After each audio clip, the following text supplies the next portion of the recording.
begin the subject, which sounds rather alarmingly vague, the Negro in American culture, I'd like to start with the end of a book review that James Baldwin wrote for the New York Times a couple of years ago.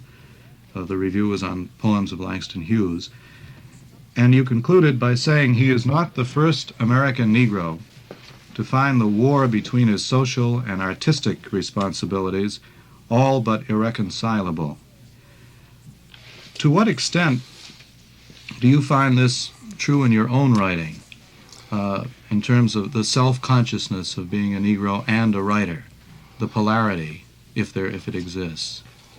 Well, the first difficulty is really so simple that it's usually overlooked. To be a Negro in this country, and to be relatively conscious, is to be in a state of rage, almost all of the time, and in one's work. And part of the rage is this: it isn't only what is happening to you, but it's what's happening all around you and all of the time, in the face of the most extraordinary and criminal indifference, the indifference of most white people in this country, and their ignorance. Now, since this is so, it's a great temptation to simplify the issues under the illusion that if you simplify them enough, people will recognize them. Mm-hmm. I think this illusion is very dangerous because, in fact, it isn't the way it works. A simple thing a complex thing can't be made simple. You simply have to try to deal with it in all its complexity and hope to get that complexity across. To be a Negro writer, then, is to somehow, I don't know, we'll have to kick this around for a while. In the same way that you have to not knock down the elevator man and the doorman. At some point you have to decide that you can't spend the rest of your life cursing out everybody, who gets in your way. And some other level, as a writer, you have to decide that what is really important is not that these people are Negroes, but that these people are people, mm-hmm. and that the suffering of any person is really universal. And if you can ever reach this level, if you can create a person and make other people feel what this person feels, then it seems to me one has gone much further, obviously, not only artistically but socially, than the ordinary old-fashioned protest way. And I talked about Langston not being the first poet to find these responsibilities all but irreconcilable.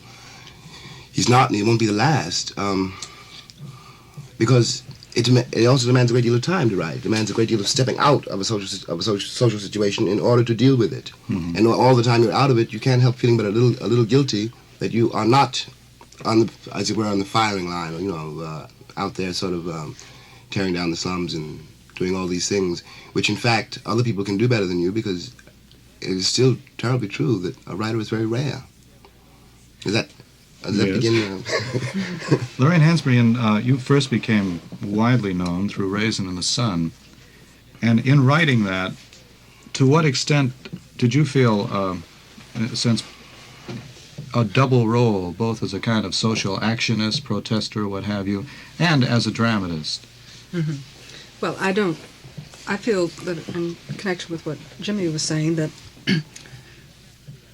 a thing is probably twice true in this respect, that given the Negro writer, we are necessarily aware of a special situation in the American setting. That probably works two ways. One of them making us sometimes forget that there's really very limited expression in literature which is not protest, be it black, white, or what have you. That I can't imagine a contemporary writer any place in the world today who isn't in conflict with his world. Personally, I can't imagine a time in the world when the artist wasn't in conflict. If he was any kind of an artist, he had to be. So that it isn't really that unique. We are doubly aware of it because of the special pressures of being a Negro in America. But I think to destroy the abstraction for the sake of the specific is, in this case, an error. So that once we come to that realization, it doesn't get quite as confusing as sometimes we tend to treat it. In my piece that you mentioned, I was dealing with a young man. I know most people think that the mother is the prime character of the play, but that has to do with deficiency in dramaturgy, not anything else. And the power of the actress, eh?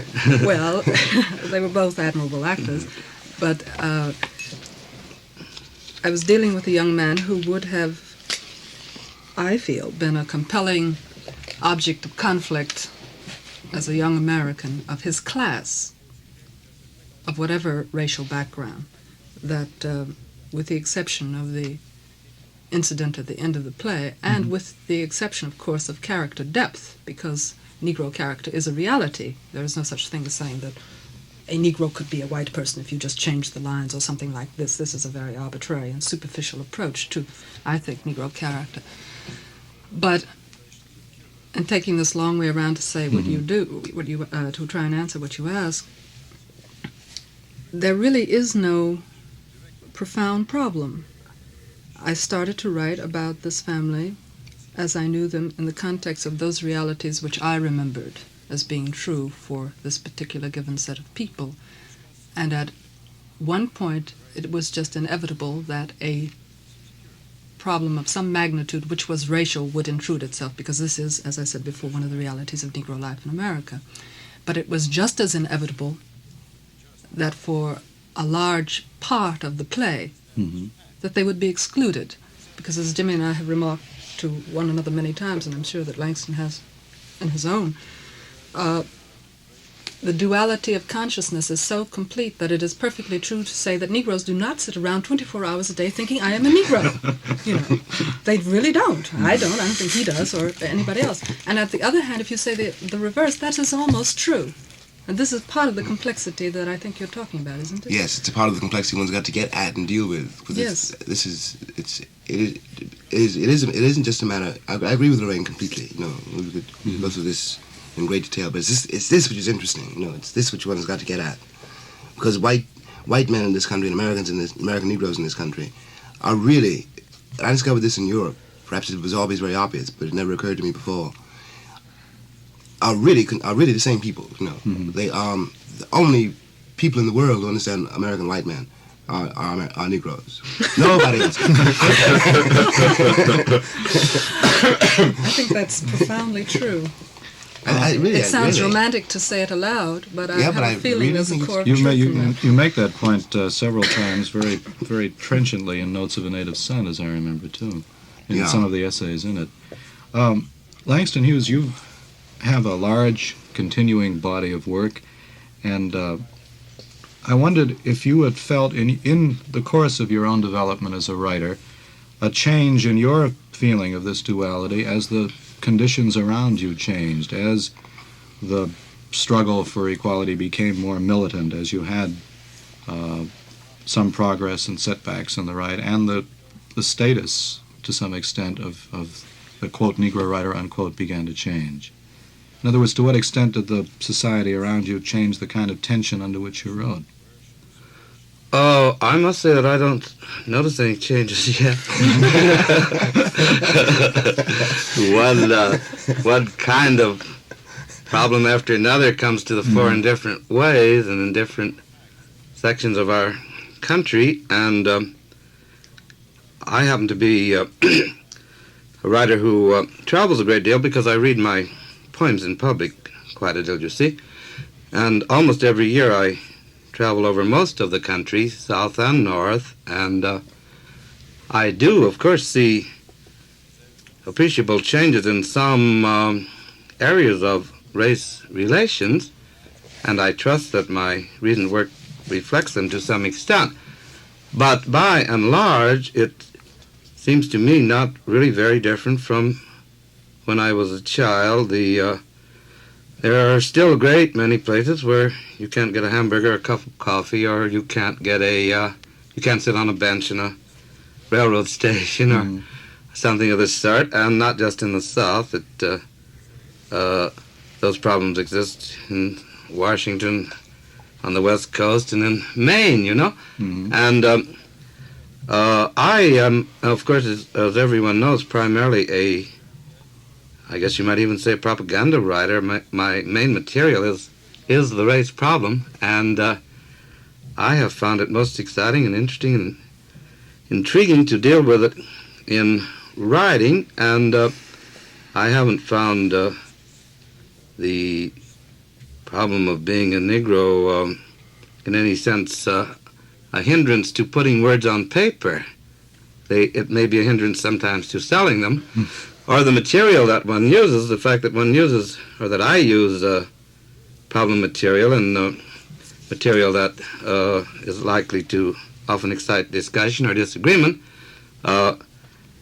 in some cases prevents its quick sale, you know? I mean, I no doubt it's much easier to sell a story like Frank Yerby writes without the race problem in it, or like, yes, or as Willard Motley, who also happens to be Negro, writes without accentuating the sharpness of our American race problem. Those writers are much more commercial than I, or than Miss Hansberry, I think, even, or James Baldwin, who to me seems to be one of the most racial of our writers, in spite of his analysis of himself otherwise on occasion. Later for you. Emile Capouya, not necessarily speaking for Macmillan, but for what you have observed in publishing as a whole, do you think Langston Hughes' point has validity, that the degree of sharpness in which the racial problem is written about, is that much of a deterrent to sales, let's say in the book field? I wonder if there isn't a distinction between magazine writing and book writing here. Oh, I think not, Nat. Actually, all the three previous speakers, Miss Hansberry, Mr. Hughes, and Jimmy Baldwin, have destroyed your opening gambit. You suggested that the tension that Jimmy alleged in his review was a real thing, and they've just told you it's not. And when they get to years of discretion, they find that tension is one that every artist has to settle within himself, and being a Negro doesn't make it any harder or any easier. From a publisher's point of view, well, publisher is, from an editor's point of view, I should say, I don't mean to add that much glory to myself. From an editor's point of view, somebody who's professionally interested in buying and selling literary material, a writer is two different people. First of all, he's an artist, and as such his claims are absolute. You know, nothing's too good for him. The wind bloweth where it listeth. You've got to pay him advances. And he can even reflect a sort of charisma on his editor, you know, the way Thomas Wolfe did on that Fortunate Man at Scribner's. But he has another personality too. He's also a commodity. And as a commodity, he has no rights at all. He just has a market value only. So to come directly to your question, do I think that the questionable material that a Negro writer may find readiest to hand is questionable from the market point of view? I'd say that must be an absolutely individual case. Mr. Hughes has suggested that it's been a stumbling block in his road to riches. But that wouldn't be the case, obviously. Jimmy's business as a novelist is largely with that material. You can see me later too, Jimmy. No, and Miss Hansberry has had a great success, I think, partly because of what the great public that went to see that play thought of as exotic material. Thanks. May I say that from long years' experience with publishers, and many of them, I have about 6 now, it has been my feeling that if a publisher has one Negro writer on their list, or 2 at the most, they are not very likely to take another if the Negro writer is dealing in racial themes. And it's not prejudice, it's simply that, like they will tell you, well, we have a book, a Chinese novel this year on our list, we don't want any more Chinese novels. Or we have 2 Negro writers, 2 Negro novels this year, I don't think we could you wait another year for yours, you see? And the same thing is true in the theater. Play after play after play by Negro playwrights, or white playwrights for that matter, on Negro themes, goes around Broadway, and once in a blue moon, one of them gets taken. Once in 10 blue moons, one of them is a hit, like Raisin in the Sun, you see? And the Broadway producers will tell you quite frankly, we don't think that's commercial. Look, last year The Long Dream flopped, The Cool World flopped. No more Negro plays, they're not commercial, we can't sell them, people won't go to the box office. So, if you want to make money out of writing, being a Negro writer, I mean quickly and easily, I would say become a Willard Motley, become a Frank Yerby. back to you. Well, I don't take that as an interruption, Mr. Hughes. That's perfectly true. I don't think it's the whole truth in relation to the way the question was originally posed by Nat. Wouldn't that be true if two plays about the Jewish East Side were to Yes, close it together? certainly would be. I said it's not a matter really of racial prejudice. It's a matter of the kind of material you're dealing in. Like Right, I took it as rebuttal, and I was you wrong go to the as well. grocery store and you want some bread, well, you don't want cake, and if you've got a loaf of bread, you're not going to buy another one that day.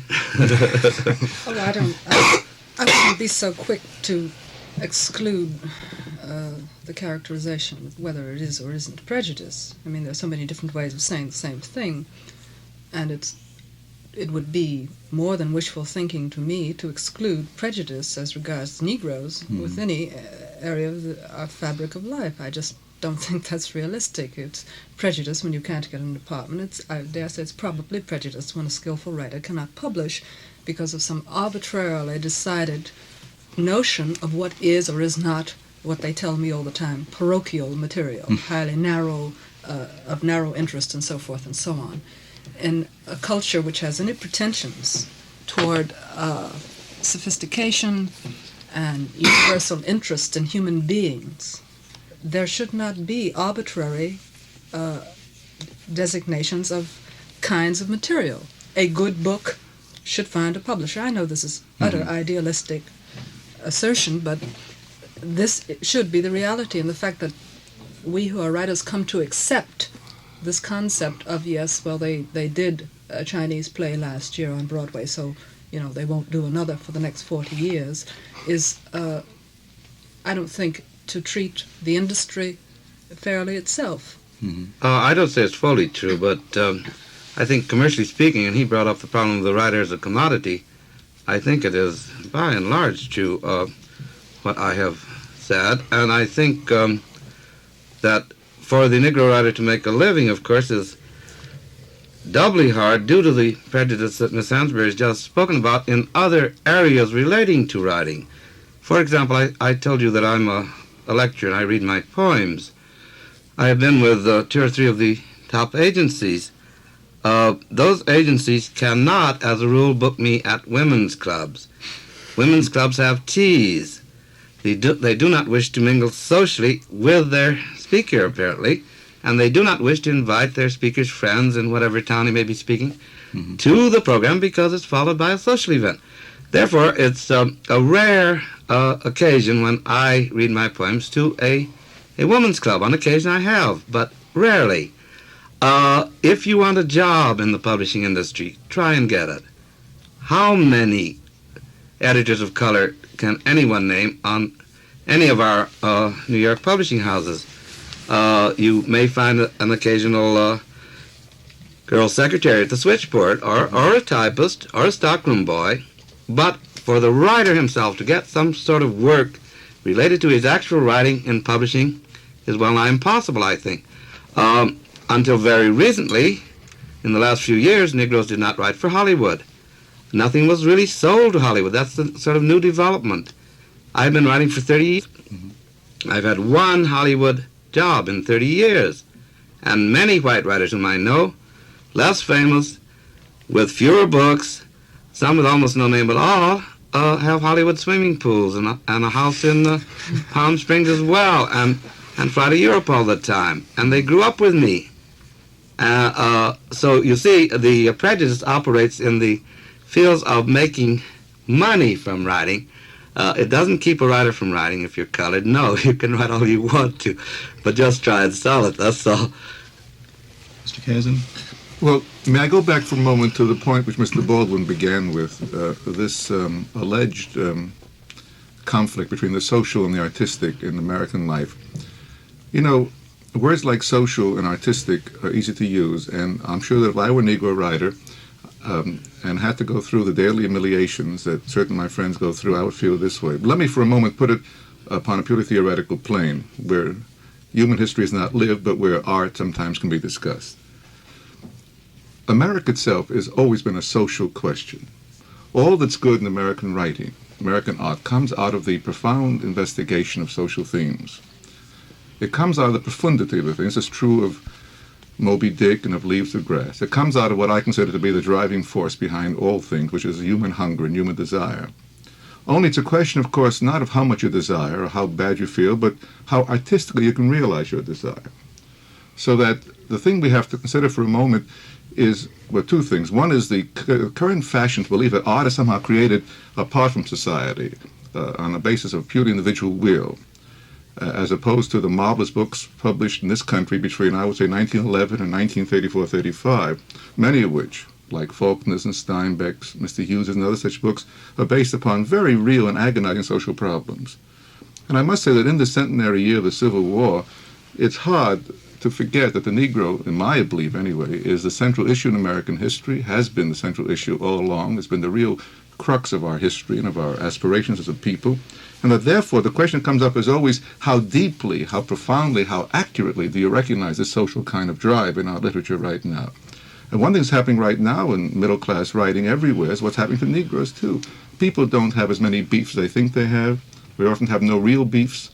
They are very often led by what I would consider purely arbitrary problems.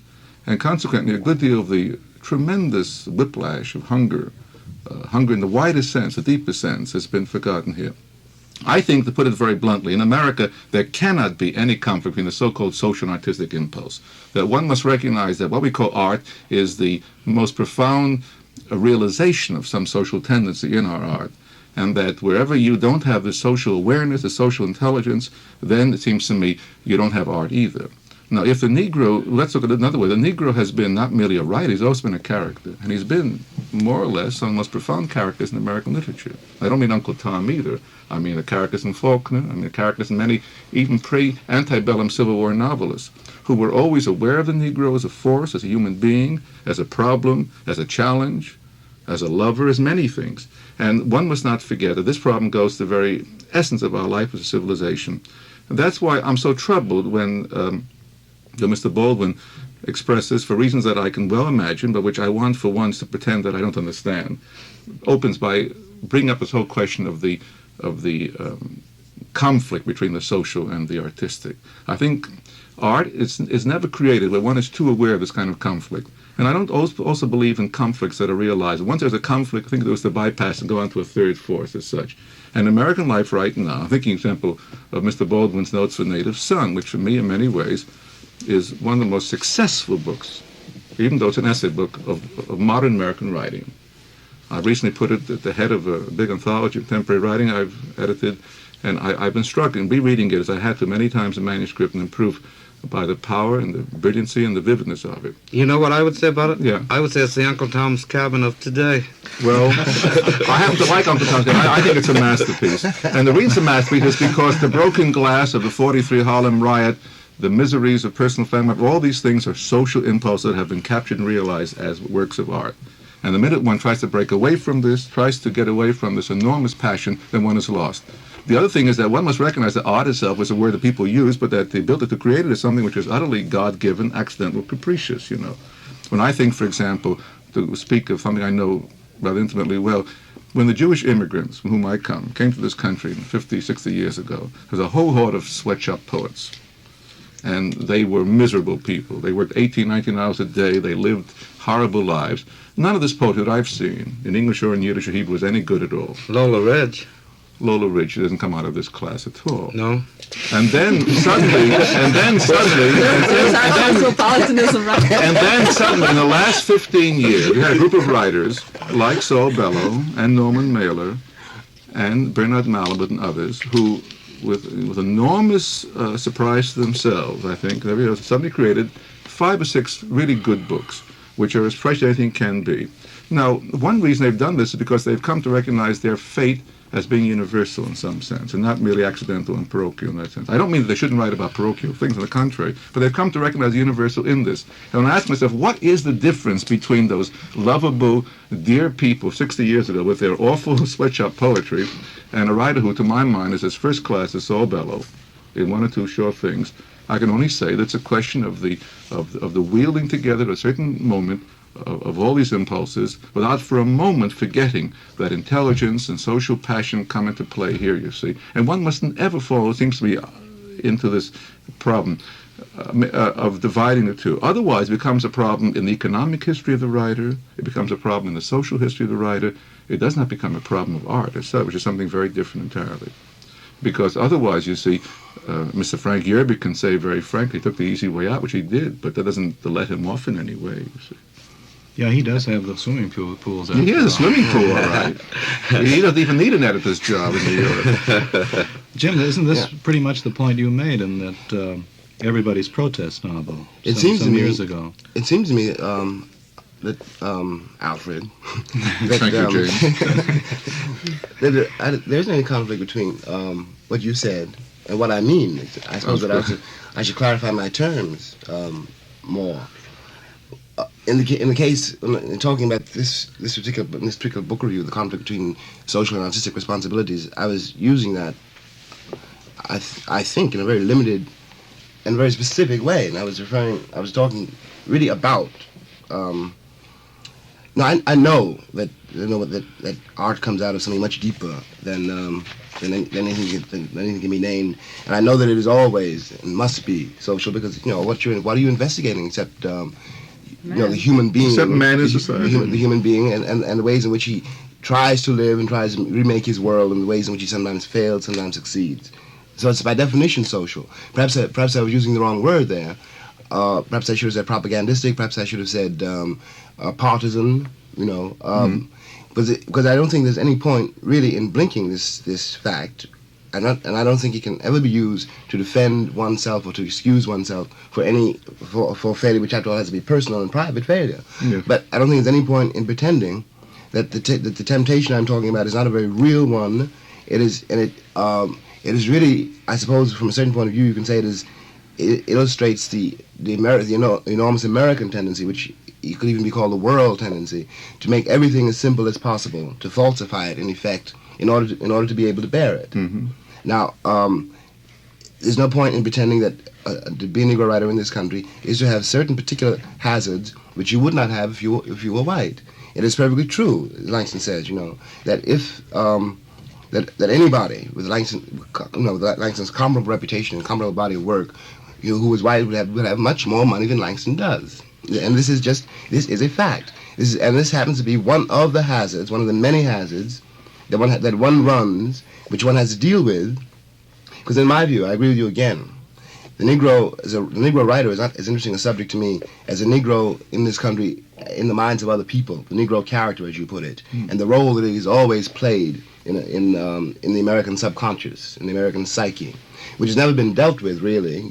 It has always been there like a kind of almost like a corpse, which no one knows what to do with, and it's sort of floating in the water of the national life, and really everything in America can almost be defined by the presence of the Negro in it, including the American personality. Exactly. Now, to deal with this, which is I think the real challenge one faces, to somehow unify actually this country, because it never has been, and to make a wedding for the first time really between blacks and whites, because this is also a history of a very long love affair. And it's this much more than anything else which Americans are afraid to look at and don't want to believe. I've often go ahead, Mr. Kazin. No, but Jimmy, he used a perfect phrase here. The presence of a Negro in America, in the whole imaginative and moral history of this country, is what I call before the central fact. I've been reading constantly in the Civil War history the last few weeks and months for an article I'm doing, and I'm struck again and again by the enormous effort so many people made in the 30s and 40s, in the last century, in the North, to overlook the Negro, to make sure that their little Unitarian abolitionist hopes would get rid of him. But again and again, this fact came up. It could not be bypassed, and it couldn't be bypassed anymore by the abolitionists who looked the other way, and it could be bypassed by the Southern slave master. And now, in the midst of this agonizing thing going on in the South, which the whole world is watching with enormous effort, the fact remains that nowhere in the world has on so large a scale a whole body of former slaves been made the issue of human and civic equality in such a large scale as in this country, because of the very nature of American democracy.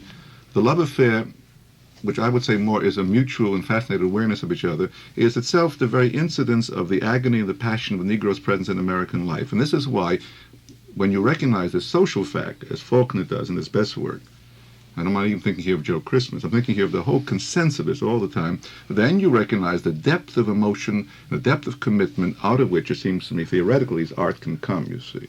Now, the economic problem is something else. For example, it is damnable, it's disgusting that the lecturers should have to be banned from women's tea club because you might have to have tea with them. But think what a marvelous story this makes, too, in itself about America. The people who would like to hear the lecture but don't want to have the tea, which itself is a marvelous thing, and which goes right down the ground all the way, that's why there's always been a slightly comic element, not comic in the sense of being, amiable or pleasant, but certainly going to the bottom of human paradox and human hypocrisy, and above all, the ridiculous thing, which in this country is so full of, the attempt to keep a thing down, When I was professor at a New England college some years ago, very briefly, I was amused to see there were two Negro boys in the college. They were the testimony of the good abolitionist background of this college. And of course, these boys were miserable and about as lonely as a spar of wood on a Cape Cod beach. But the fact remains that out of this kind of experience would come to an artist, white or Negro, a sense of this extraordinary comedy of social hopes and moral would-be feelings in this country too, which is, I submit, as close to the life of art as the suffering and anxiety of an individual writer who happens to be a Negro here. That's the point. And this is why I hope that we will not only remember, as we all must, what is happening to each of us who is a Negro and down south, but also the enormous presence of, so to speak, to use Jimmy Baldwin's phrase, of Negro as a fact in the American imagination, which again and again has created something which is absolutely inextricable. It cannot be lost, cannot be forgotten, cannot be bypassed in our minds for a moment. Speaking of the celebration of the centennial of the Civil War, I have just written yesterday a column for the Chicago Defender, for which I write using my simple character as a kind of social protest mouthpiece. And if I may, could I read you a portion of that, because it involves the very things that you're talking about, economics and the race feeling and so on. And Simple's in the barber shop, and this is what he says. I sat in that barber chair thinking how much God must love poor folks because he made so many of them in my image. As long as I've been poor, I'm not yet used to it. My papa were poor before me, and my grandpa were poorer than that, being a slave but did not even own his own self. So I was sitting in that barber chair thinking someday the time might come when I will own old master's grandson, since him nor none of his white relations won't let me get hold of nothing else. What on earth are you talking about, I asked. Reinstating slavery? Are you out of your mind? I were thought of dozing and dreaming whilst he cut my hair, said Simple. And in snoozing, I kept thinking how I've been reading so much about this here centennial of the Civil War and stuff the white folks is intending to celebrate in honor of the North and South. And they're going to put on parades and meetings and battles and things like they were 100 years ago. One way of making people remember what that Civil War were all about might be to bring back slavery for a month or two, only this time reverse it. Make the white folks the slaves and me the master.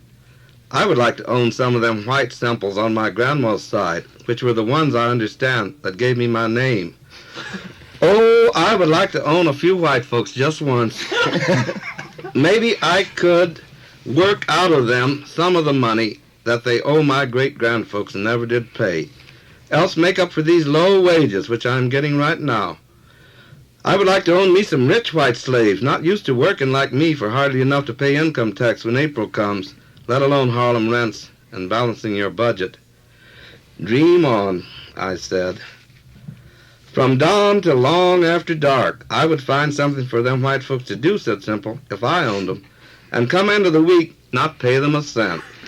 That would be a real good way, I figure, to celebrate this centennial.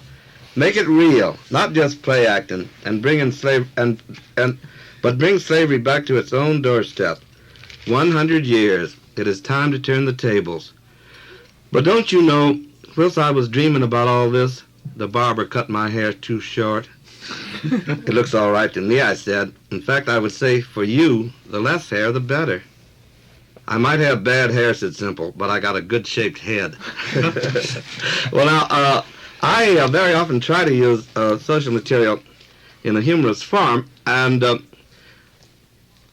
most of my writing, in fact, I think from the very beginning, has been aimed largely at a Negro reading public, because when I began to write, I had no thoughts particularly of achieving a wide public, and my early work was all published in The Crisis of the NAACP, my first poems, then in the Opportunity magazine of the Urban League, then in Negro papers like the Washington Sentinel and the Baltimore Afro-American, and so on.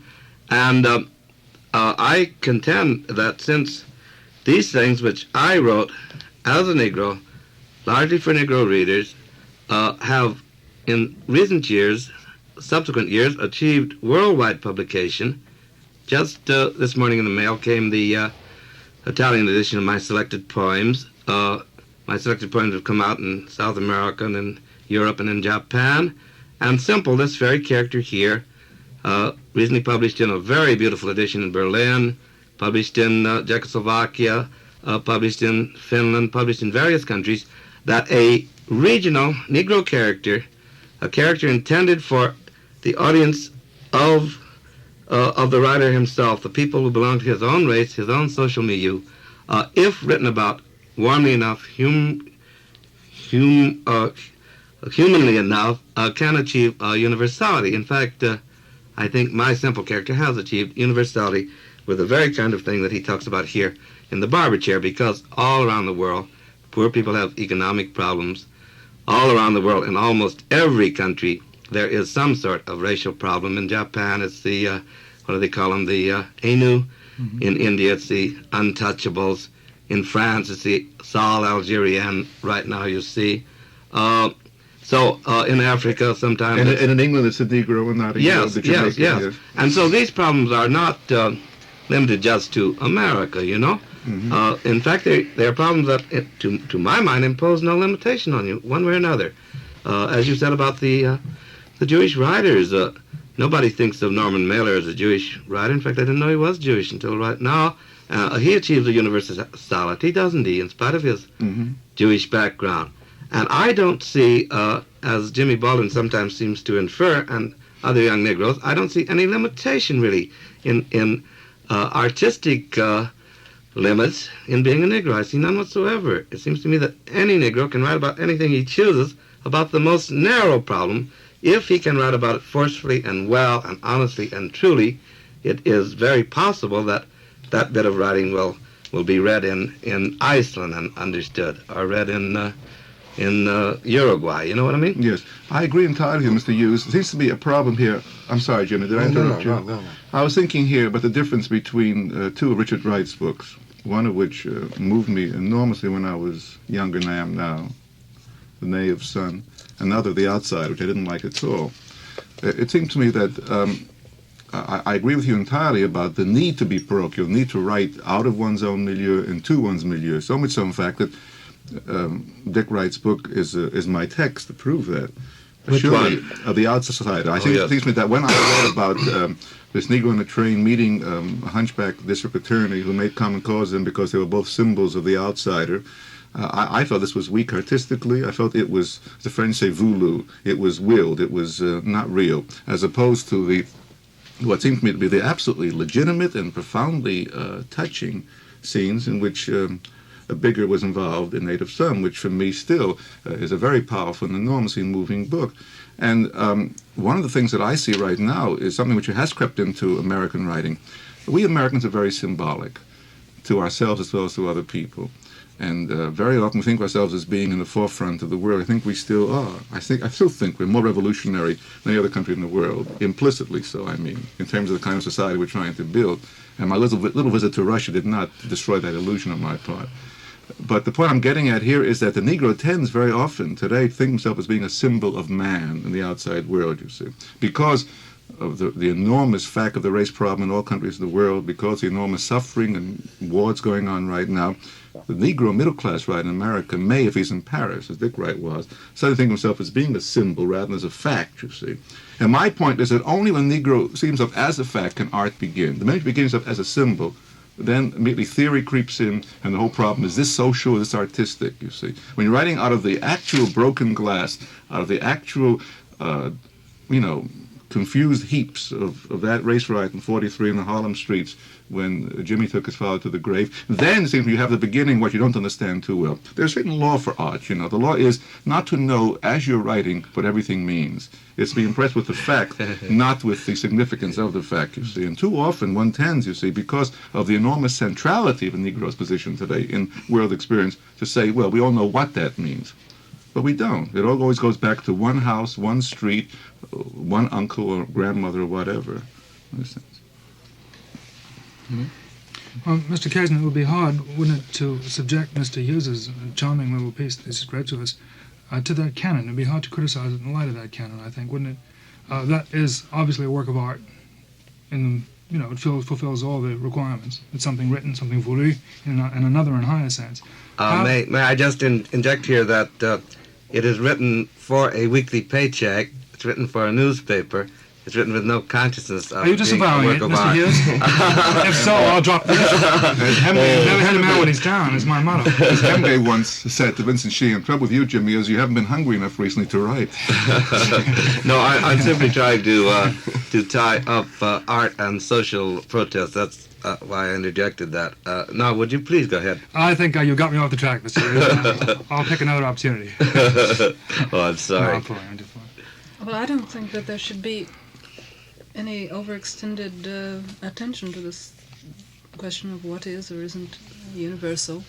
I think that simple is as akin to the Shakespearean fool of wisdom as any other character in literature I've ever heard of, and any more than we don't sit and regard the English fact of a Shakespearean fool while we're being entertained and educated by his wisdom. The thing just operates. It operates because people have rent problems everywhere in the world, and because men are oppressed everywhere in the world, so that the point of contact is innate to the piece to the extent that it is true, to the extent that it is art, as what I think that you were saying. I have been distressed personally that in connection with something that Mr. Kazin was saying, having to do with the tradition of treatment of Negro character in American literature. Let's speak now of non-Negro writers. I was perplexed to find that when I addressed myself to that question in two popular essays, that nobody seemed to know what on earth I was talking about, which of course could be a matter of delivery. But what I'm speaking of is that on one occasion I tried to discuss the character Walter Lee, who is the young man in my play, in terms of why, as you said a moment ago, in the so-called white mind, he was still an expression of exoticism. No matter how he had been created, I knew, as you said, that a great number of people sitting in the audience are sitting still reacting to him as a special exotic figure that they feel outside of the pale of. They feel identification, they recognize his humanity, but it is still exotic. They think this is a different cut of humankind or something. And I tried to discuss that in a little article, how, in my opinion,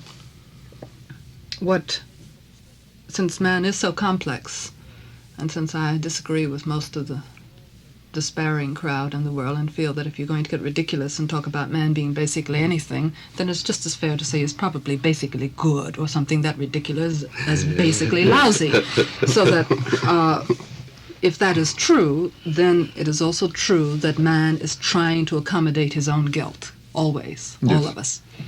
And that seems to me that one of the things that has been done in the American mentality is to create this escape valve of the exotic Negro, wherein it is possible to exalt abandon of all levels, and to imagine that while I am gripped in my profound nuances of the perplexities of the universe, look over there, coming down from the trees, is a Negro who knows none of this, and wouldn't it be marvelous, but I could be my naked, brutal, savage self again, like him.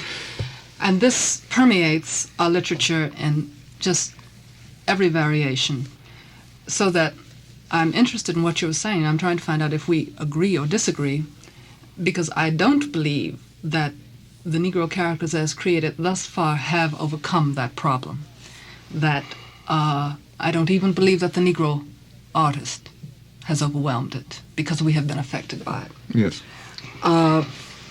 Therefore, the Emperor Jones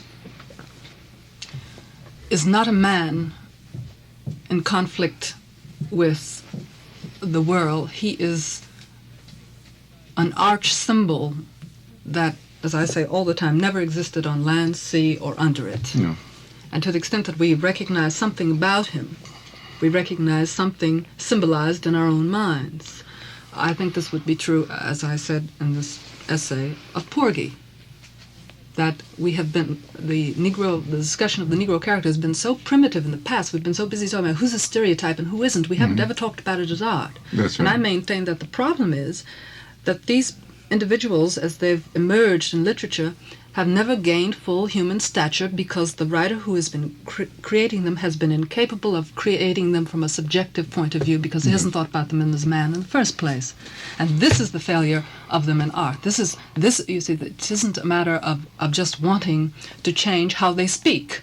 You know, because every time you say something about Porgy and Bess, somebody says, oh, but you know, Negroes did speak dialect 40 years ago. Well, heavens, they still do. Yes. You know, that is not the argument. The argument is that Porgy is not man. No, he isn't. But would you say, I'd like to answer your question, Ms. Hansberry, which was addressed to me, I think, and I'd like to disagree with you in one sense. I think that American literature written by white people, American journalism, is probably 99.9% of it full of these stereotypes. And that lately we've been treated through the worst stereotype of all, which is what Norman Mailer calls the white Negro, namely the noble savage brought back as an example to the bourgeois white American. What fascinates me, really, about this is that I have some objections to Faulkner's Negro characters, and I'll try to tell you what they are. I think the principal one is that not only is there something left out, there is something left out that should be there, but the great portrait, I think, in Faulkner, of Joe Christmas, is still, and this sounds very cruel, but I think the only way to put it is put it as bluntly as possible, and then we can go back and modify it, perhaps. But Joe Christmas is really not so much, he is a great artistic creation, you know, but there is something about him which rubs me the wrong way, and it's not his situation, it isn't his dialect, it isn't any of those things at all. What it is that he is also a kind of apology for an injustice which is still not really being dealt with. Now, Faulkner is a very good example in a way of what I mean. Faulkner, you know, what the Southern writers who've written about Negroes and written about them well, you know, have all written about them just the same, and this is very important, essentially out of a guilt, and what is most mysterious here, out of a guilt to which they cling. Yes. You know, yes. It's a guilt without which their identity would be threatened.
What is so fascinating about, you know, this whole Negro black thing in America, whole Negro white thing in America, is what it means in the American personality to have a Negro around. That is why he's always noble savage, and no matter what guys, you know, from PM to, you know, Eisenhower to Norman Mailer, nobody can give this up. Everybody wants to have this sort of walking symbol around to protect something in themselves which they do not want to examine. And this is really where the crux of the matter, you know, really, this is really where we are. This is what it is. Because what one deals with in the world, every day, really, isn't the world's malice or even the world's indifference.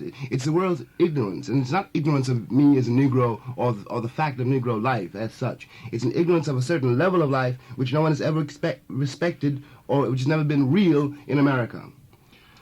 And the Negro, in a way, is one of the reasons, for example, you can say, in fact, that one of the reasons that the Negro is at the bottom of the social heap in America is because it's the only way anyone in America will know where the bottom is. Well, therefore, now, Jimmy, that's a marvelous statement. That's a marvelous statement. That's why it's marvelous. It wouldn't be marvelous otherwise, would it? Much as I love your writing, I don't compliment you just for your style, but for your truth. But the point I'm getting at is this. Exactly as you put it, marvelously, to show us where the bottom is, where everything that's fundamental is in our country.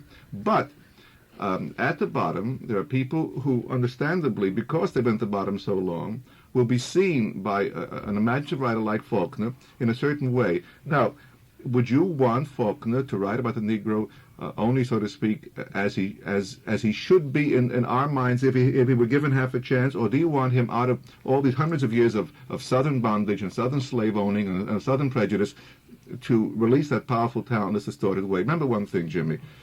Let me put it in a personal way, if I may. I come from people who are not altogether unused to prejudice, too. And only 15 years ago, 1.5 million Jewish children were put into bonfires by the Nazis just because they were Jewish children. And, it's a terrible fact. It's part of the incredible oppression of the Second World War.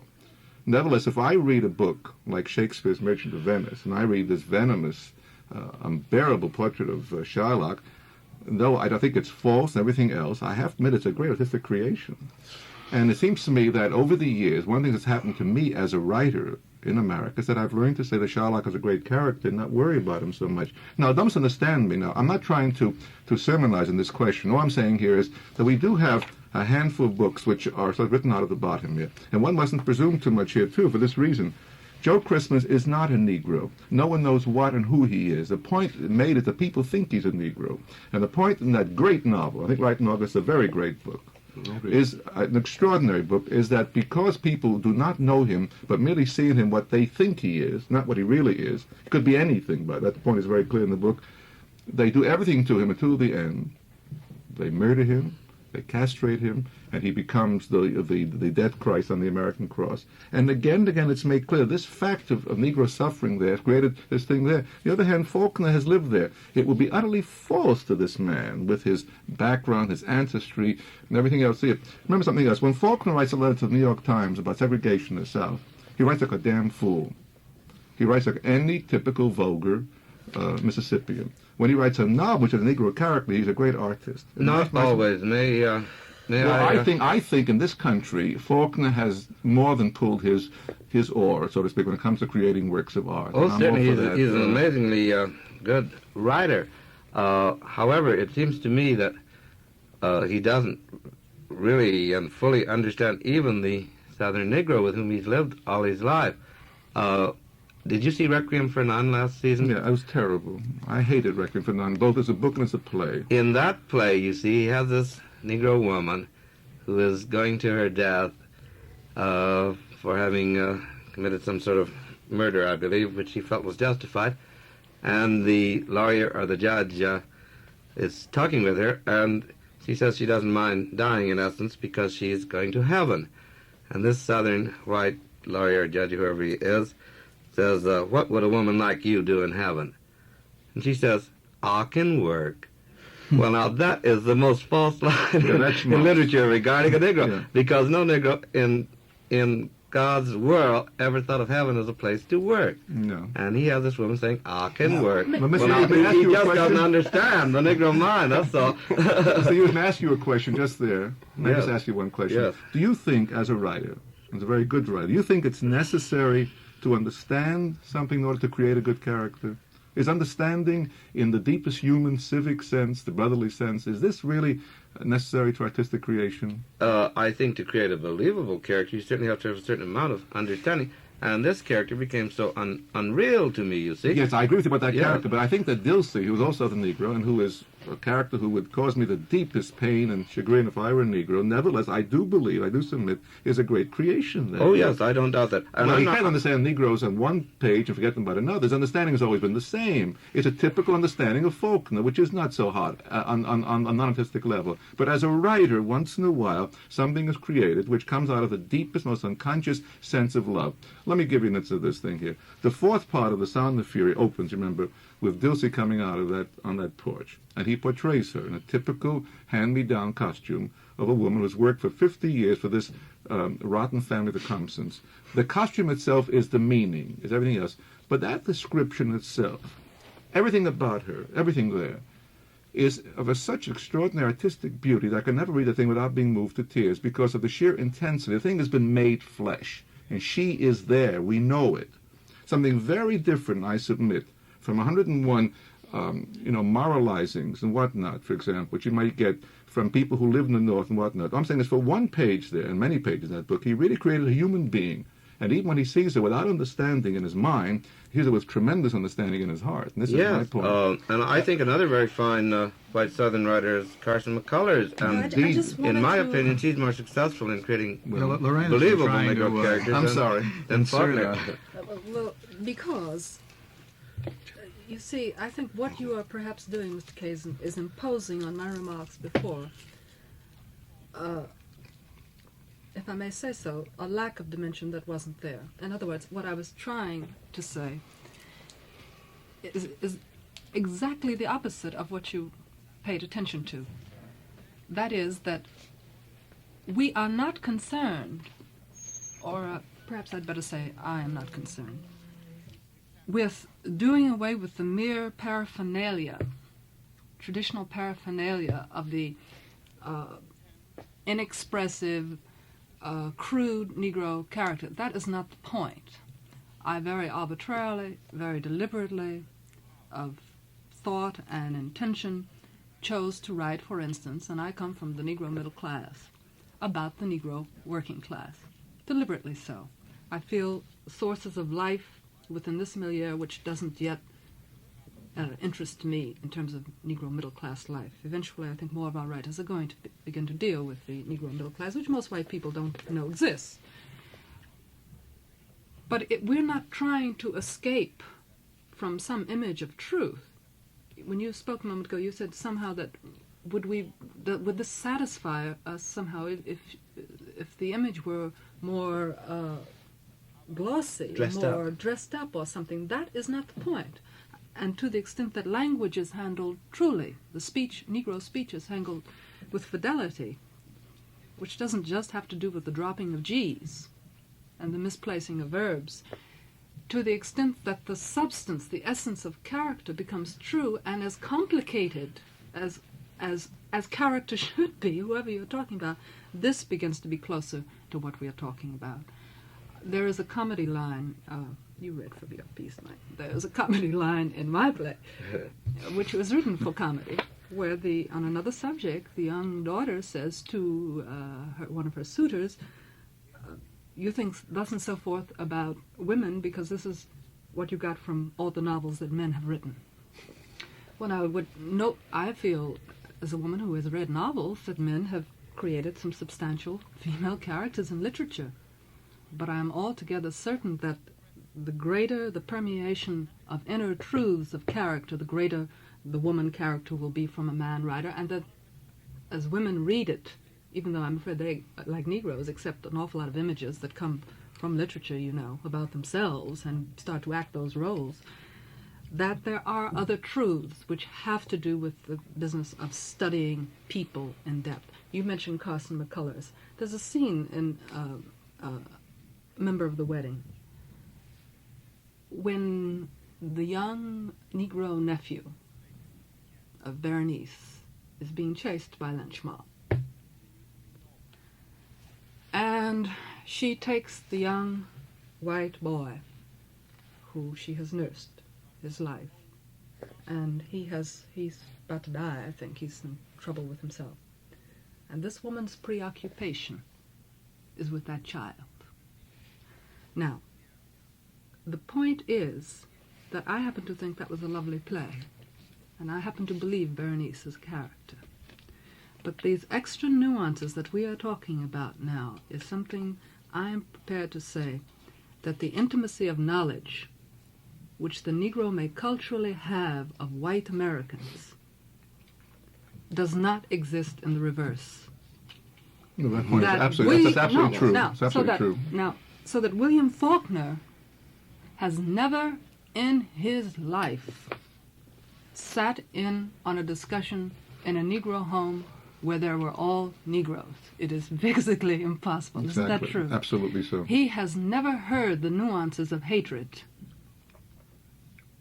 of total contempt from his most devoted servant and his most beloved friend, who means every word when she's telling it to him, and who will express to him profoundly intimate things. But he has never heard the truth of it. It is Yes. physically impossible. So that I am saying that for you, this is a fulfilling image, because you haven't either. I can understand that. I am saying, however, that I am sure that the other dimension of this person, as without discussing talents here, obviously Faulkner is a monumental talent. I would be the least to take that away.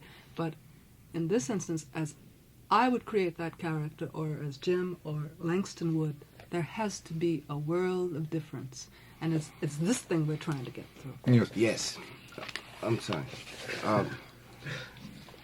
I think Lorraine- you all are literary chauvinists. No, I don't think that. No. On the contrary, I No. want white writers to begin to create Negro Yeah, but characters. the point Lorraine made, though, We is need it desperately. is a very important point.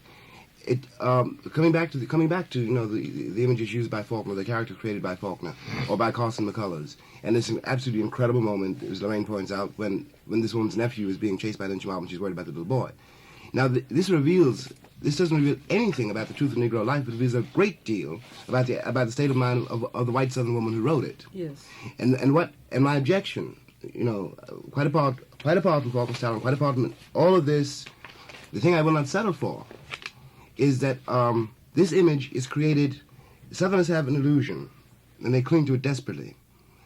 And in fact, not only Southerners, the whole American Republic does. These characters come out of a compulsion. This Duality, let us say, is Faulkner's proof that the Negroes who, as Langston points out, have been worked and for nothing, who have been lynched and burned and stolen and starved, etc., for generations, have forgiven him. The reason that the walls in the South cannot come, the reason that the panic is so great for the walls to come down is because when the walls come down, the truth will come out. And it is perfectly true, as Lorraine says, that if you have not sat, just all Negroes together, if you've not listened, to Duality at home, who might be my mother, who says and what she says about the people she works for, and what is more important than that, not only what she says, what she knows. And she knows much more about them than they will ever know about her. And there's a very good reason for this. Maybe Faulkner's never sat in a Negro kitchen while the Negroes were talking about him. But we have been sitting around for generations in kitchens and everywhere while everybody talks about us. And this creates a very great difference. It also creates, I think, for now speaking specifically for the Negro writer, a very great advantage, because I was living abroad in France when somebody said to me something which for some reason struck this nerve in me. It's something I guess the French say all the time. But this day it was said to me and it rang a bell. He said, if you want to know what's happening in the house, ask the maid. And it occurred to me that in this extraordinary house, I'm the maid. I'm the maid. Yes. Which is a different relationship because the employer doesn't go to the maid's house. That's right. You see, people That's get right. that confused. They think that the alienation is equal on both sides, and it isn't. Miss We have been Hansberry. washing everybody's underwear for 300 years, Yes. so we know when you're not clean. I don't mean you. No. But this point, but Miss Hansberry, but this, you see, I accept everything you say, but I wonder if you would allow me to persuade you that it's still slightly irrelevant, the point I was making. Oh, then I'm sorry. Well, for this, no. As I was irrelevant to your point, you're being irrelevant to mine. This is the way people learn to talk to each other. My point is this: I don't, for a moment, mean to say that the truth about Negro life has been accomplished, to use the biblical phrase forever. Mm-hmm. I'm talking about what has actually been done as art.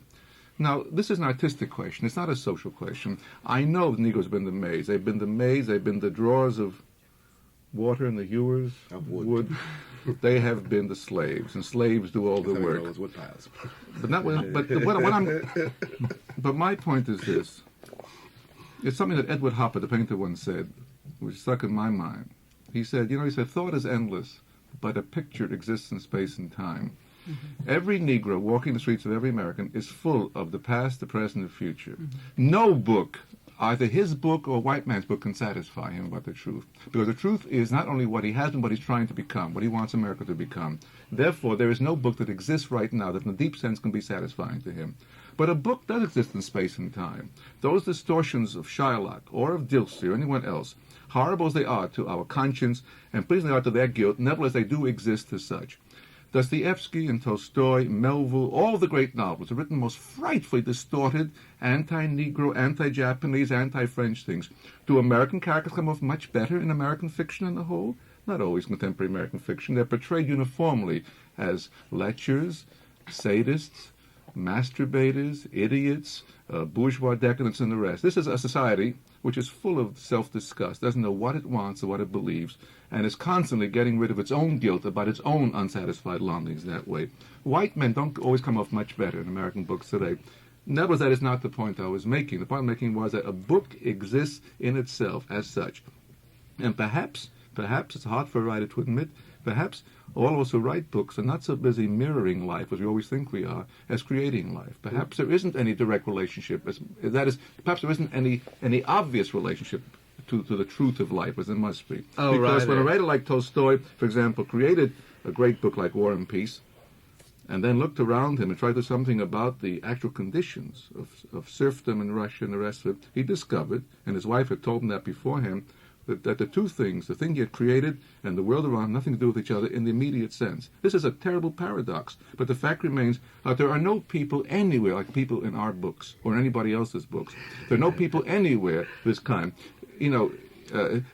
Simple is delicious and wise and right, because he's a product of Mr. Hughes' imagination. Many people have gone to make him up. He, as such, is no one else. He is simple. This is true of any true character in any true book. It's even true of a good autobiography like Jimmy Baldwin's Notes from Native Son, where finally the author himself becomes, so to speak, his own myth, as Thoreau said about himself in Walden. All I'm trying to say is that I am not trying to say that Mr. Faulkner, the last word of Negroes in America, God forbid. What I am saying is that something was created, something not just being talked about and hoped for and wished for all the time. That is, I think, true as such. Yes, we're talking across purposes in a way, but Yes, there's no somehow. possible way for me to disagree with what you say. I obviously agree with all of that. But there isn't any argument that we are reflecting on a problem which has many facets. Yes, exactly. I don't disagree Yeah. with you about this thing at all. How can I? Well, what does I disagree with about it? Do you think I would say that Dilsey is the truth of the Negroes in America? That would be a horrible untruth. I suppose the point is somehow somewhere here that I accept this proposition that perhaps we're not so much reflecting life as trying to create it, and this is true. But and to talk now not so much about books as such, but about this country. What I'm talking now about the role of the Negro in it. The thing which is really the thing which seems to me to be an issue somehow at stake. I don't care what kind of characters Faulkner creates. Finally, this is not the point. But there is this. That somehow the Negro contains a key to something about America which no one has yet found out or no one has yet faced. Maybe it contains a key to life. I don't know. I don't want to talk about it in such mythical terms. But my point is that there is a tremendous resistance on the part of the entire Republic to know whatever it is, to deal with whatever this image means to them. I wonder also how deeply that, how many doors that key unlocks. Langston Hughes has mentioned, as have other writers, about the urge to whiteness among some Negroes, among some Negro writers. This leads, of course, to assimilationist novels, but I wonder if it doesn't also lead, without complete realization on the part of some Negro writers, politicians and the like, to a desire for equality within the white value structure. Has there been enough questioning of that in Negro writing? I feel there's been far too little, and this is possibly, you know. In other words, equal for what? Equal for what? You know, there's a very great question. There's always been a great question in my mind, I must say. Why in the world, you know, since I'm living in a society and I'm looking at it, what makes you think I want to be accepted? You know, Into this. Maybe No, something else. Maybe something else. You know, but what do we? You know, there's no question of acceptance or tolerance here. You know, we got to sit down and rebuild this house. Yes. You know, quickly. and very quickly, and we have to do it together. You know, and after all, this is to you, Alfred. This is what I think. Part of what I'm trying to say is that speaking now just as a writer, you know, in order to be a writer, you have to demand the impossible. You know, and I know what I'm demanding is impossible, but it has to be. But I also know that it has to be done.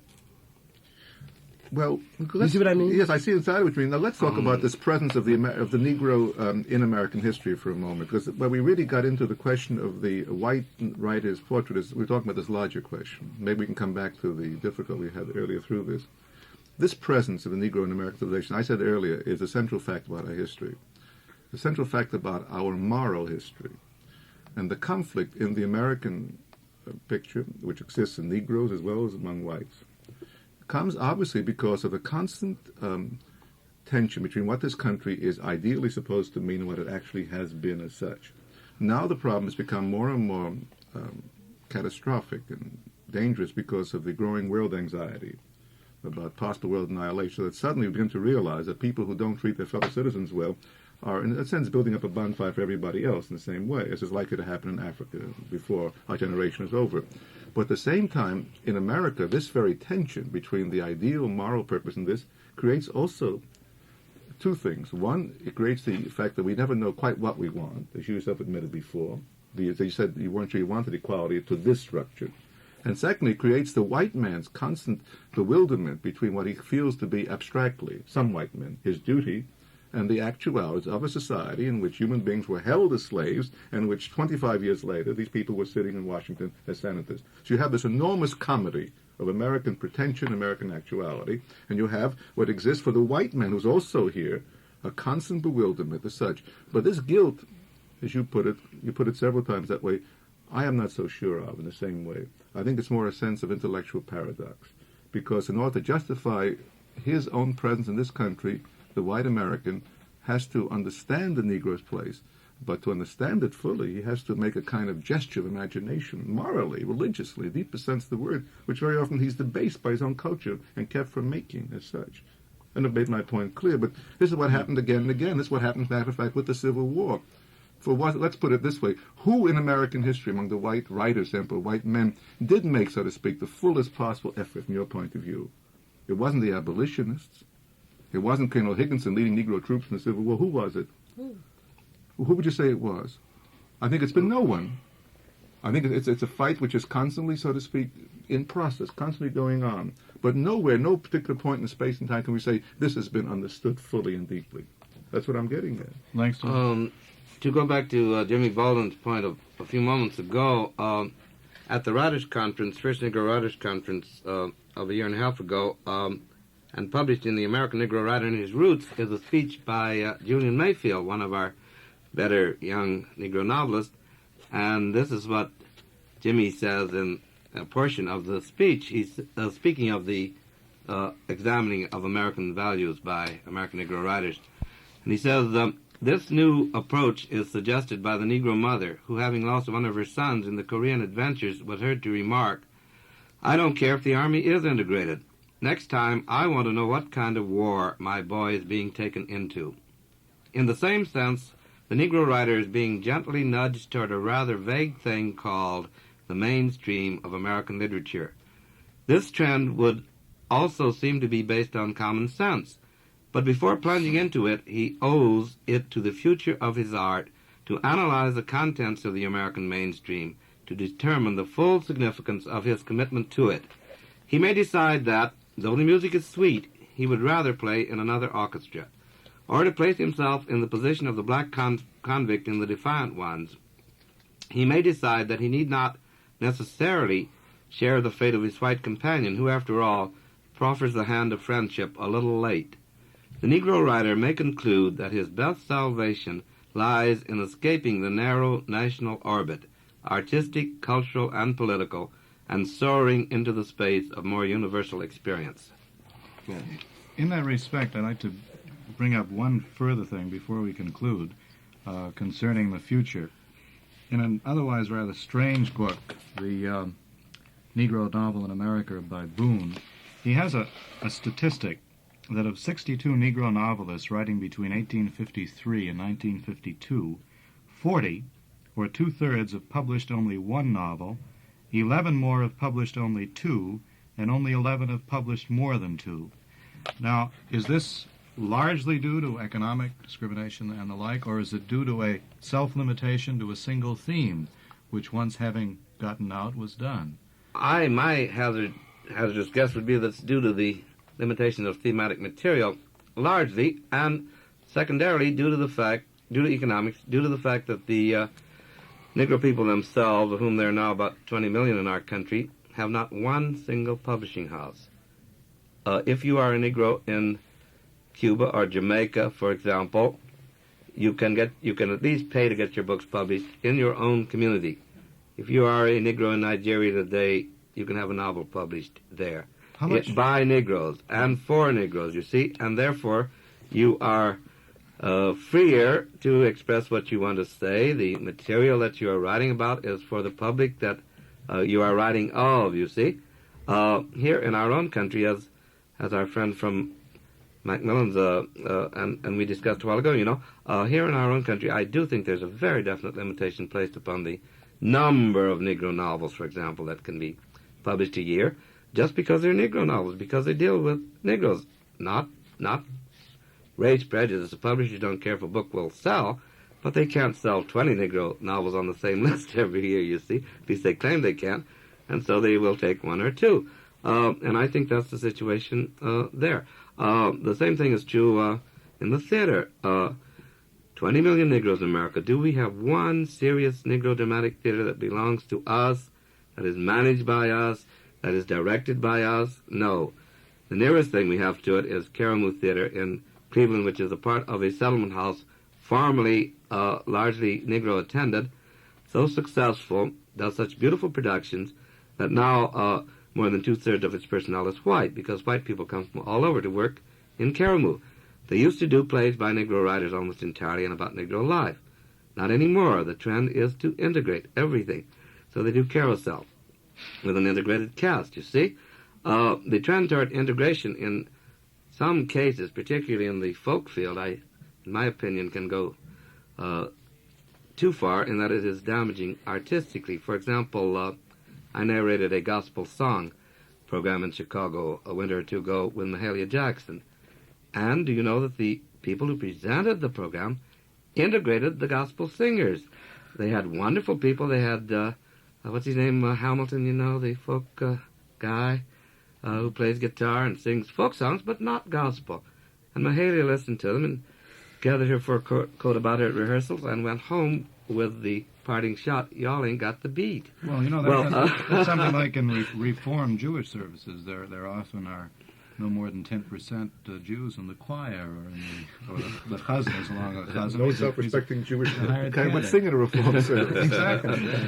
This again is a kind of diffusion of all our lives. And I wonder there is a tendency at the moment, as you know, in jazz, no doubt, to integrate every combo, which is wonderful, really. I mean, sociologically speaking, but very often the white players who may come into a combo will not have that same beat that, let us say, Joe Jones has. It works you know what I mean? conversely. The most prominent of the soul music groups now is Cannonball Adderley's, and he's made that a very mechanical neo-gospel kind of music.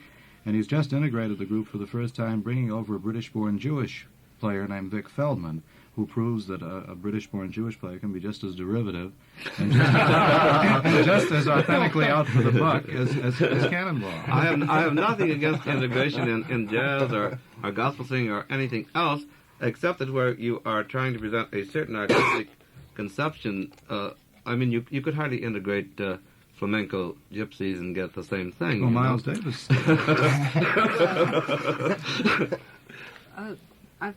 Are we perhaps just skirting We're around just going a around in larger, circles. no, a larger political question in an effort to avoid it, perhaps, because what are we faced with?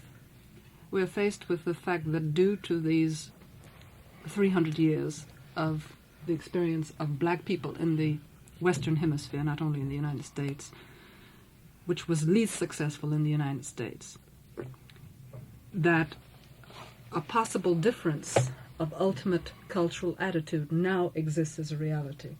So that in Julian's statement that you read, there are the tones now of Negro nationalism articulated in a far more sophisticated and pointed way, in a certain sense, than perhaps years ago, where the question is openly being raised today among all Negro intellectuals and among all conscious political Negroes, politically conscious. Is it necessary to integrate oneself into a burning house?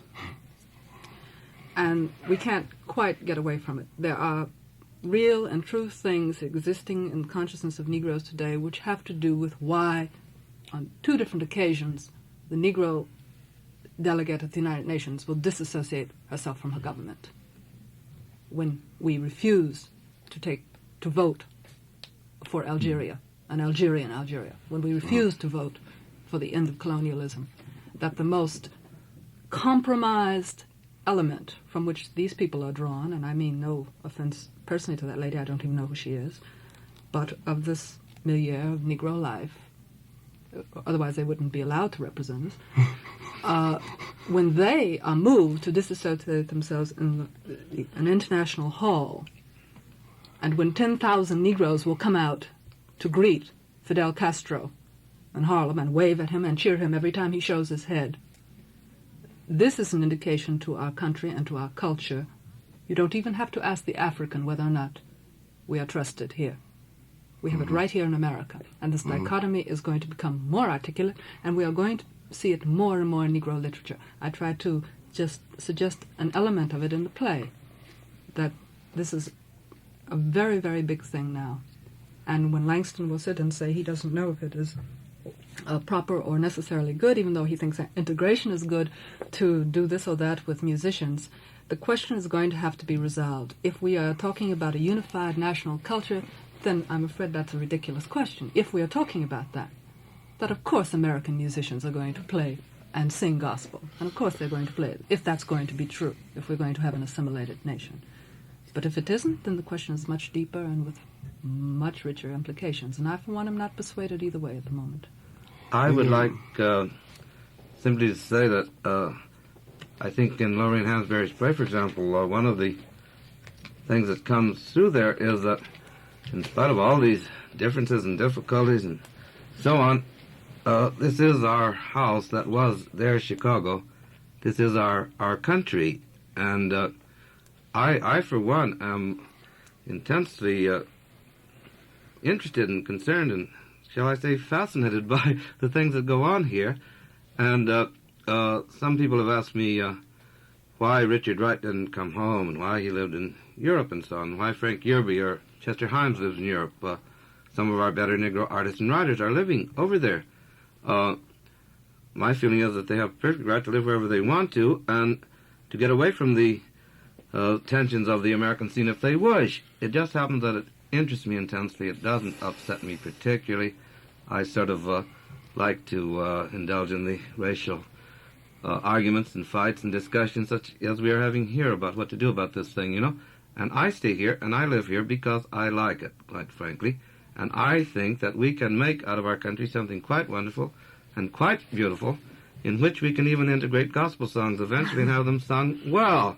Yes, I would like to hear this gentleman who was about to say something very nice about my work, and then I shut him up. He hasn't said anything since. No, I wasn't going to say anything nice about your work at all, Mr. Hughes, except so long ago that I've forgotten now. I did want to say, of course, it's a very different thing. When you consider the sit-in movements in the South, I give them very limited applause myself. I think it's very nice that a Negro ought to be able to eat wherever anybody else does, because since it's a brother of mine, obviously that's a first step before I can be free to eat where I want to, too. But I heard a couple of years ago when the March on Washington was made, the Negro leaders saying, after all, you people will fight for your lives. You're fighting against the Russians. Why don't you admit us to that status of citizenship, and we can help you? You know, why don't you admit us to the community so we can pull our weight? Well, that's a lot of nonsense as far as I'm concerned. And if that's what they're out to get, if they want to get atomized at the same time we do, you know, that we'll all be holding hands as brothers in Christian brotherly love when the bomb falls. That is stupid. So it pleases me very much the discussion has got around finally to this other plane. Yes. Exactly what are we embarked in? And I'm glad, too, that you think this is your house. I think it's mine, and I have as much and no more right, I suppose, than you to adopt this house as mine, a house that might reject me as it might reject you. Yes, it's another question entirely, and it's on another level that we have to think of it, too. I would be delighted if Mr. Martin Luther King, the Reverend Martin Luther King, would think one step ahead of himself in this sense, and not feel that civil rights for Negroes in the South is the be-all and end-all. It may be a tactical first step, but if it isn't to a higher aim that we rebuild, remold, remake, recast, and not feel that civil rights for Negroes in the South is the be-all and end-all, it may be a tactical first step, but if it isn't to a higher aim that we rebuild, remold, remake, recast, nearer to the heart's desire, what we're all doing, then I'm not interested. Well, I heard Reverend Martin Luther King say at a meeting not long ago that perhaps it was the Negro's destiny to save America for itself. And another rather distinguished Negro leader disagreed and said, well, first we certainly got to save it for us, and we got to save ourselves. Yes, I'm delighted that we got around to this very, very thorny thing. I agree with Emile. There's no question about who's, you know, one is born in this country, and the country you're born in, whether you stay in it or not, is your country, you know, and For better or worse, for better or for worse, and even if I should go away tomorrow, which I very well may do. You No, know, no. Nothing said at this table, and never come back. No one escapes the tensions of American life who, you know, especially if you're a writer, and especially in the world in which we now live. What it all comes down to, it seems to me, this enormous political and social question, which is not only now domestic but worldwide.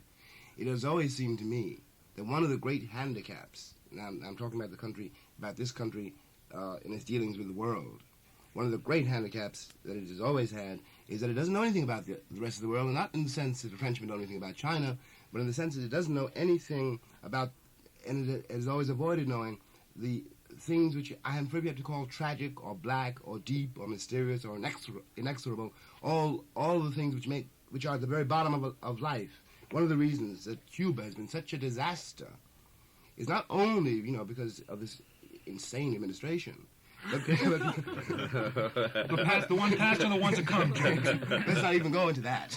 Let's not even go into So that. far, there's only been the one that is. The one, yeah, but also because no one in America, the people in America, do not know that, you know, just down the road, Mexicans and Cubans and, you know, a whole lot of people in a place called South America are not only starving, you know, which you know you can discover by statistics, but are living there. You know, they live there, they breathe there. You know, they dance, they make love, they do everything that everybody else does. And they hate back when they are mistreated. And they don't like to be mistreated. And one of the reasons we don't know this, though, is the evasion of what our evasion in the world is exactly the evasion that we've made in this country for over 100 years to date it only from the emancipation.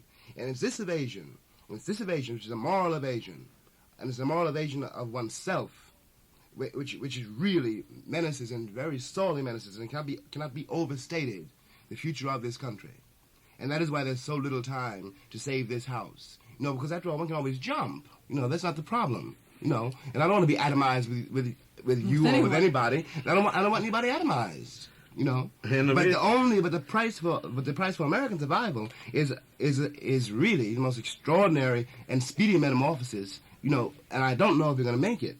But we got to realize, you know, that some people, you know, when people say God, they don't always mean the Protestant God. You know, and you know, and there are people on the other side of the world, you know, who've been worshiping somebody else for thousands and thousands of years. You know, you know, and people dance in different ways. You know, the world is not.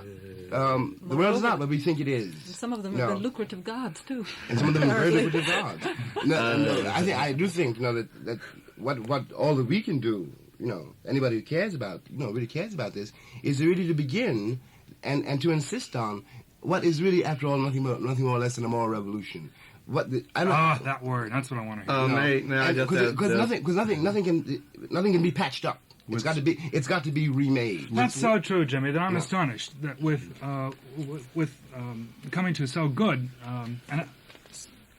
coming to so good a formulation eventually, your logic has been so bad before. No, really, you were saying before that it's a fact of American artistic life that we clutch to our white authors anyway, depend as on a crutch, on a guilty secret.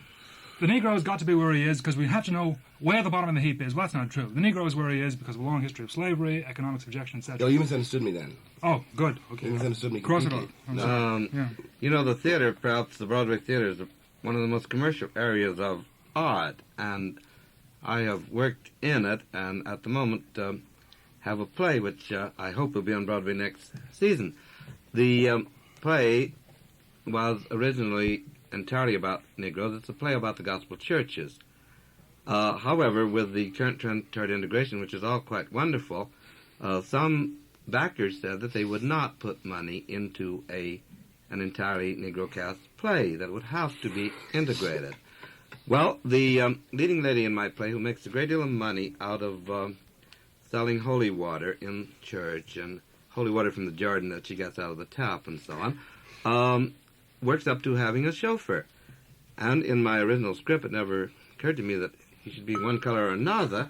And I thought of him naturally as a Negro chauffeur because most Negroes who can afford chauffeurs have Negro chauffeurs, but not all. However, when the demand came for integration of my cast, I said, well, always in white plays the chauffeurs are Negroes. Let's make the chauffeur in my play white, which would not be untrue to life. Adam Powell, I believe, had a white or Japanese chauffeur. Jules Bledsoe, when he was star of Showboat, had a white chauffeur. And Jules Bledsoe said, people asked him, why do you have a white chauffeur? And he said, so people can tell the chauffeur from myself. Well, at any rate, it's not too unusual that some colored people do have white chauffeurs, and some have white maids, even in Harlem. And so I thought, well, that would be nice and new and novel to Broadway. Let's have a white chauffeur. Do you know that everybody threw up their hands in horror and said, oh, the American public wouldn't accept that. So my play is still not integrated. Might I just say one last word? Yes. I gather we are close to conclusion, but Mr. Kazin, once again, just to pick up something that you said and to try and bring it up to date for myself. You said, I thought rather beautifully, a number of times, how this question does tend to go to the heart, and as I said in much more beautiful language than this, of various and assorted American agonies, the Negro question does, beginning with slavery itself.